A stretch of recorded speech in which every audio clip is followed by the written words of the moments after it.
Assalamualaikum warahmatullahi wabarakatuh. Ketemu lagi dengan Budi yang lagi ngobrolin soal Pengalaman stuck di Jepang.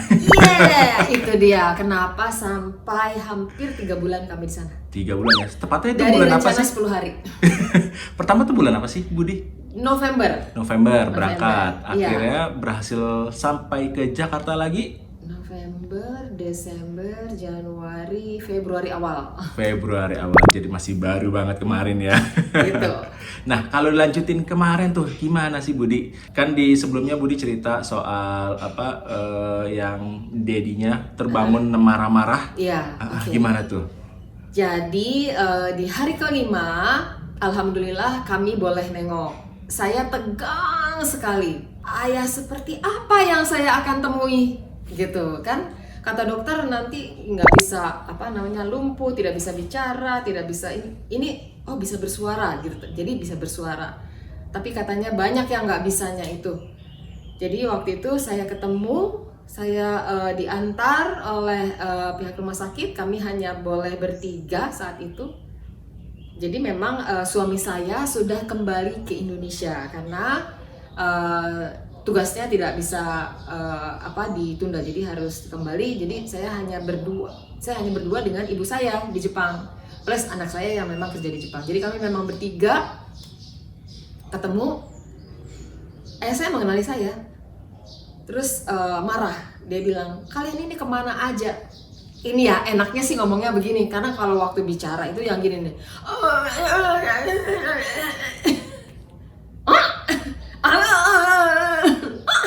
Gitu. Jadi saya mulai nebak-nebak karena sebelumnya waktu ayah saya pertama kali dirawat, saya pernah menulis di kertas supaya ditempelkan di dekat tempat tidur ayah saya. Kalau nggak salah tetap semangat, kami semuanya menunggu gitu. Masalah seperti itu. Nah, kenapa tidak ada satu orang asing pun yang ada di sana? Tidak ada orang yang bisa berbahasa Inggris di sana. Dokternya tidak berbahasa Inggris. Perawatnya juga. Ada perawat, ternyata belakangan saya baru tahu ada perawat yang bisa sedikit bahasa Inggris, tapi itu pun dengan intonasi orang Jepang sehingga lidahnya pelo banget. Misalnya begini nih, I am very good, it's alright, it's alright, apa artinya? It's alright. Iya betul, Mizuno-san, it's alright gitu. Atau kamu baku deh. Apaan itu? Comeback. Ya, cuman karena Mizuno-san keseringan nonton anime jadi tahu. Oke, jadi waktu itu saya sempat taruh itu di situ. Ayah saya ternyata bisa membaca tapi tidak paham arti. Jadi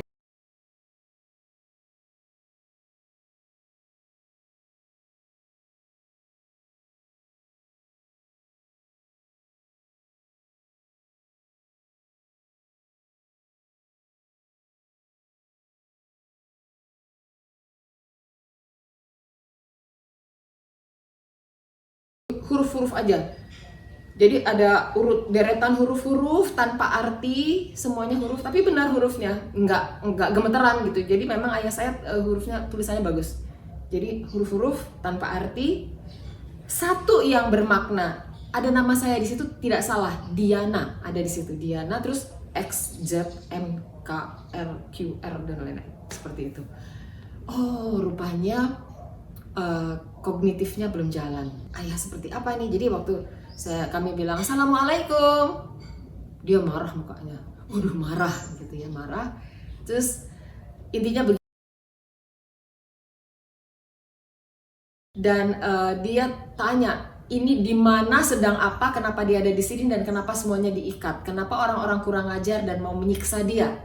Jadi dia terus-terusan bilang mau disiksa, mungkin mau dikampak, mau dipotong, lalu juga menjelaskan tentang pembunuhan, keji, pokoknya sesuatu yang menyakitkan.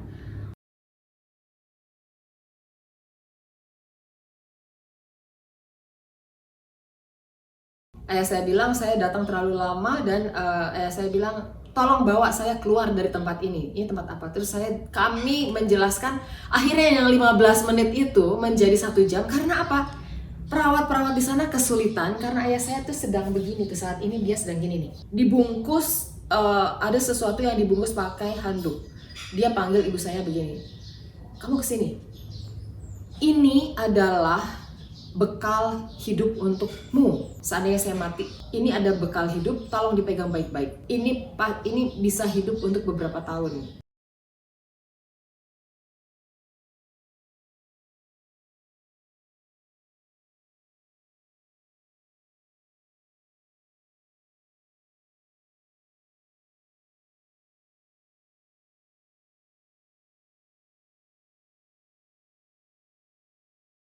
Jangan sampai dibuka, biarkan nanti di rumah aja dibukanya. Keluarkan saya dari sini, saya nggak mau di sini. Ini udah nggak benar. Ini mau dicuri sama mereka. Ini harta saya satu-satunya. Terus saya bilang, harta apa? Ini uang.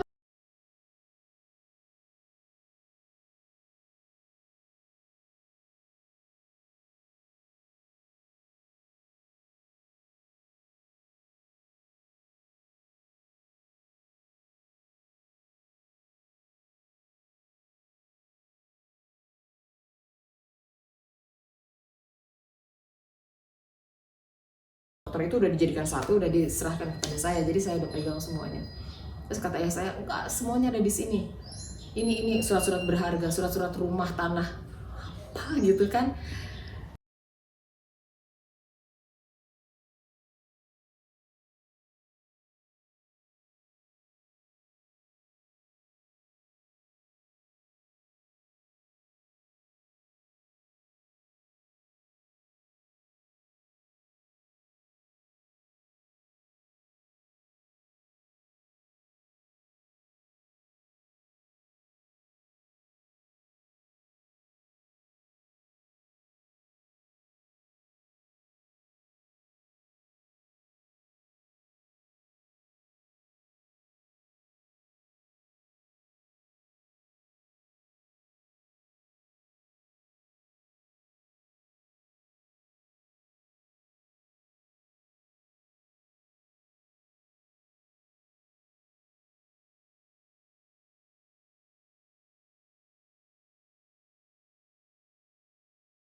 Terus lama sekali saya jelaskan, saya raba-rabakan, terus saya bilang, lihat nih, ini ada kabel, lihat nih, ini baru dioperasi segala macam.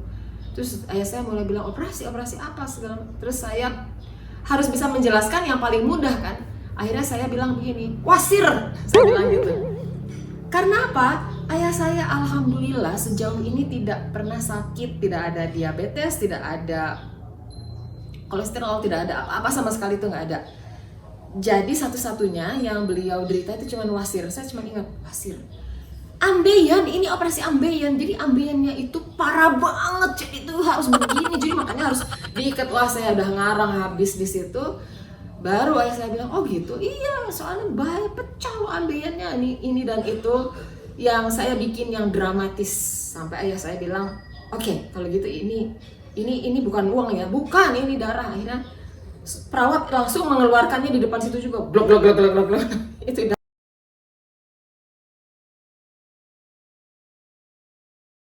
udah kosong, dan bilang terima kasih, dikembalikan lagi tuh, udah kosong ya, dompet kosong itu. Setelah itu saya bilang ke ayah saya, nanti kita kesini lagi ya, kami harus pulang karena nggak boleh nginep di sini karena ini adalah rumah sakit. Rumah sakit apa? Ini adalah rumah sakit. Saya jelaskan lagi, balik lagi ke si ambeien ini, dan saya mulai ngarang bahwa kami menginap di samping jendela itu. Saya bilang gitu.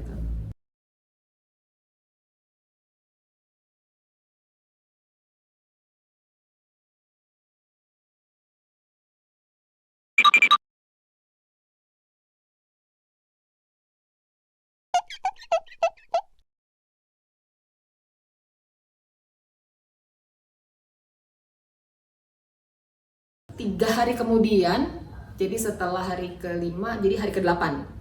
Ya, 1 minggu ya, memang benar dari start awal hitungannya 1 minggu, benar-benar. Dari start awal, dari tanggal 14, hitungan 1 minggu, itu kami boleh nengok. Teman-teman, ini ayah saya itu jalan dengan kateter masih nempel, lalu ini infus pasti, infus darah pasti, lalu di belakangnya itu ada semacam alat besar yang disambungin darah-darahnya masih, jadi ada alat-alat yang ngikut kemana dia jalan. Tapi teman-teman jangan bayangkan ada orang yang jalannya begini, enggak, dia jalan begini. Dia paksakan, bapak ayah saya tuh memang tukang maksa, dia paksakan dia bergerak jalan, dia jalan gini, diseret-seret jalannya, memang susah sekali, kelihatan seperti narik beban besar. Di belakang itu ada perawat-perawat yang bantu dorong ini, kalau enggak kan kabel-kabelnya lepas. Di situ kami boleh menengok, tapi tidak boleh menengok di kamarnya. Kami tidak boleh menengok di kamar, kan ada pasien-pasien lain kan, dan kami juga nggak boleh foto sembarangan, harus sepi dulu baru boleh difoto, cuman ayah saya. Jadi ada ruang pertemuan di situ, di mana pasien-pasien itu berhak bertemu dengan keluarganya di situ. Seperti tahanan kan ketemunya di satu ruangan, nah seperti itu. Cuma tidak boleh ada orang lain, jadinya 15 menit. Setelah itu 15 menit pasien lain, seperti itu. Jadi saya bilang 15, sekarang sampai sini dulu, nanti kita ketemu lagi gitu. Ayah saya sudah mulai sedikit-sedikit paham. Perkembangannya ada sih, saya catat mulai sedikit paham, tapi kalau mengenali kami mengenali. Terus tetap bertanya ini di mana. Sementara itu kata si SpongeBob. Di rumah apa yang terjadi? Kan saya mengalami hari-hari itu hanya bersama ibu saya. Sementara anak saya kerja, kalau nggak di kantor ya WFH. Dan WFH-nya nggak bisa diganggu kan, jadi dia ada jam istirahat nanti 1 jam. Setelah itu mulai lagi kerja terus, jadi nggak bisa sambil disambi-sambi gitu, nggak bisa. Jadi benar-benar sosoknya ada tapi menghadap ke monitor layar laptopnya. Nah, ibu saya itu karena kami pindah dari Ayase, selama di Ayase pun begitu kami pertama kali datang, kita balik lagi ya ke awal, itu ibu saya nangis. Ini di mana gitu? Kok nggak kedengeran suara azan? Karena rumah kami samping masjid kan di Jakarta ini. Orang-orang beli sayur di mana? Kenapa di sini sepi? Nangis terus. Kalian tuh jangan bohong ke mami. Kalian itu membohong. Saya bilang ini di Jepang ada yang nggak dibohongin. Masa sih di Jepang? Jadi perjalanan naik pesawat dan lain-lain lupa karena dimensianya itu. Dan dimensianya ini sangat parah kalau berubah tempat. Setelah itu tiap hari itu seperti itu. Pagi-pagi nangis, habis itu nanti minta pulang. Terus saya bilang tunggu tukang ojek, saya bilang gitu. Si abang belum datang gitu. Terus ya udah, pernah waktu itu marah terus keluar. Bener-bener keluar itu berarti kan ke jalan. Keluar nungguin tukang ojek, dia bilang ini kenapa dingin sekali di sini. Kok pasar Minggu dingin banget ya? 4 derajat, dingin lah. Dan kan keluar tanpa mantel, jadi kedinginan. Jadi saya ikutin aja dari belakang, terus saya bilang ayo kita masuk lagi ke dalam. Jadi ada kesibukan tersendiri untuk menghadapi ibu saya. Tapi justru itu membantu saya nggak terlalu mikirin ayah saya kan jadinya.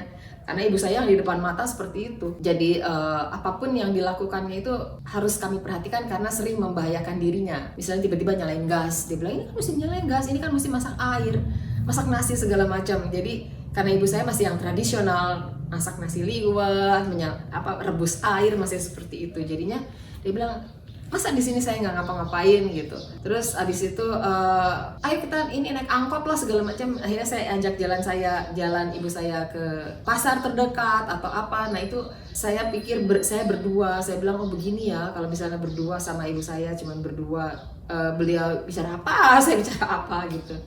Tapi sekali lagi karena beliau ini mild dementia, jadinya tidak terbebani oleh sakitnya ayah saya. Paling dia tanya kemana Dedi sakit, oh ambeien yang beliau ingat tuh ambeien. Karena saya juga sulit untuk menjelaskan ini dan itu, jadi saya bilang ambeien aja. Setelah itu kami bisa menengok beberapa kali. Minggu berikutnya datang menengok lagi, karena kan dirawatnya hampir sekitar 3 minggu. Jadi ada 3 kali kami menengok ke sana. 3 kali menengok sana dengan perkembangan ayah saya yang sangat progresif. sampai sudah tidak di minggu berikutnya sudah nggak nempel lagi. Saya udah jalan biasa tanpa ada alat-alat, dan dia jalan sendiri tanpa dibantu lagi sama siapa-siapa, cuma berpegang pada roda ya, sambil jalan, belajar jalan. Terus yang lucu adalah suster bilang, ayah kamu tuh nggak mau minum, nggak mau makan, nggak mau ini, nggak mau ini. Terus saya tanya, aku nggak mau minum, nggak mau makan, nggak enak semua makanan di sini gitu. Terus yang pertama itu. Terus yang kedua, saya tuh kasihan lihat suster-suster, perawat-perawat di sini, mantri. Mereka tuh kayaknya nggak makan. Saya nggak pernah melihat mereka makan. Ya jelas lah ya, orang lagi kerja. Udah gitu tidurnya kayak sardencis, lagi berdempet-dempet di bawah rata gitu di bawah. Iya, karena mereka kan mesti 24 jam siaga kan. Kalau ada apa-apa mereka langsung bangun. Jadi memang tidur-tidur ayam aja rata. Tapi memang sekali lagi orang Jepang tidurnya tuh harus rata, memang benar-benar rata.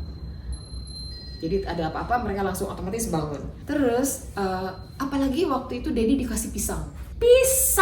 Ayah saya udah selancar ini loh ceritanya.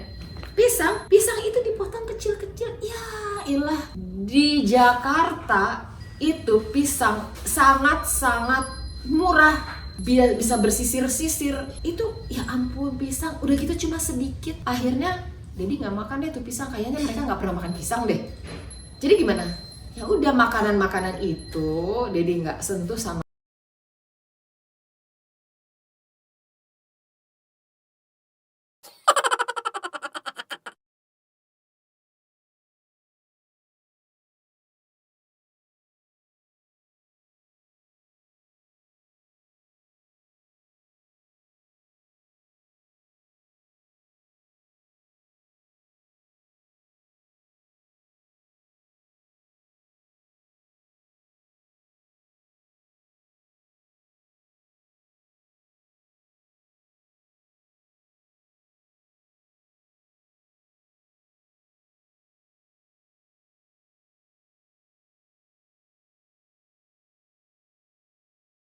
Ini gitu, rupanya mungkin dikasih makanan Jepang. Oh ya,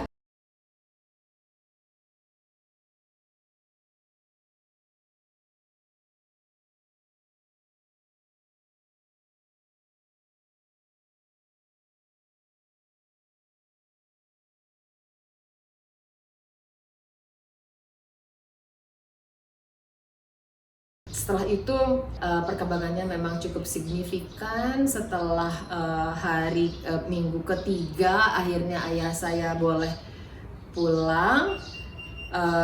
Selama itu saya hanya tidak pernah ketemu dokter 3 orang dokter yang memeriksanya.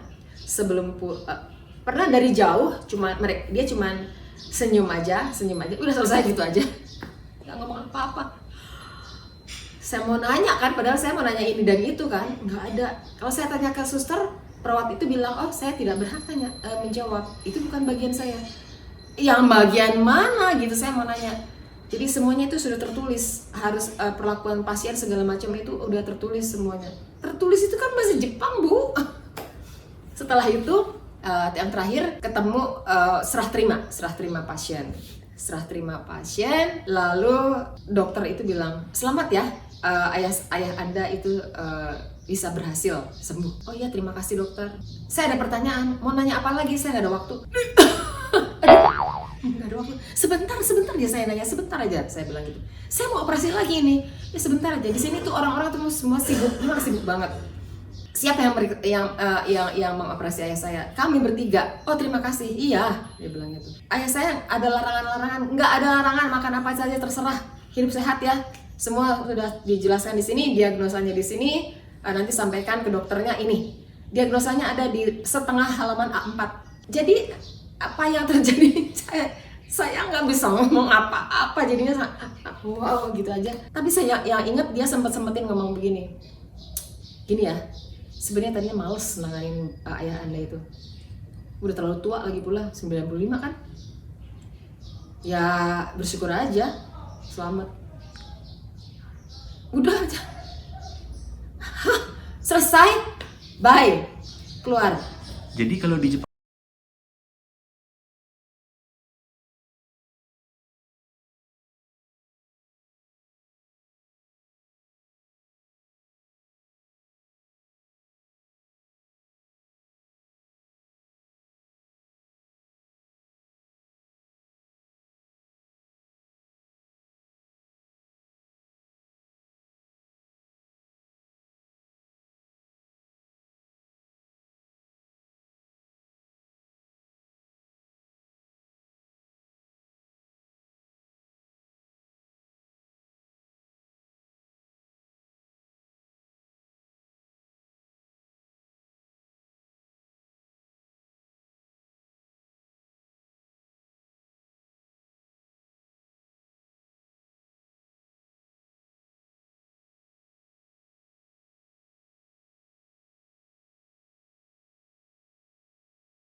jam 4.50.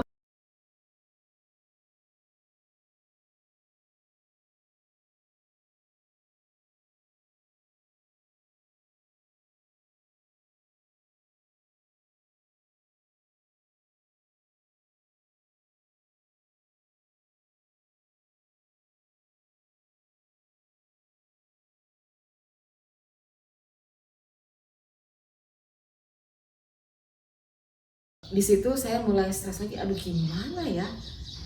Akhirnya dokter itu jawab, oh Anda sakit ini. Oh tiba-tiba ya, oh ya baik, kondisi oke, segala macam, dia ukur tekanan darah. Oke.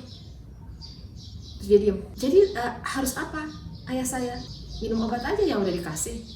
Ini obatnya apa? Tolong dijelaskan, baca aja sendiri. Oke. Kok begini lagi gitu. Memang ada. Akhirnya saya terpaksa nerjemahin semuanya, itu berlembar-lembar saya terjemahin. Ada. Jadi misalnya pasien ini waktu itu gatal-gatal, jadi dikasih obat ini. Dosisnya 0,625 mili. Jadi dosisnya kecil-kecil semuanya plus jamu. Jamu ini adalah jamu yang diberikan kepada bayi saat dia rewel. Jadi bayi-bayi di Jepang kalau rewel minum jamu ini. Bayi jamu. Jadi obatnya cuma obat ringan, tidak ada antibiotik, tidak ada apa-apa sama sekali. Saya nggak bisa bilang obat juga karena lebih cenderung ke suplemen. Udah. Harga obat. Harga obat berapa? Jeng. Jeng. Oh iya, ada loh. Ini sini.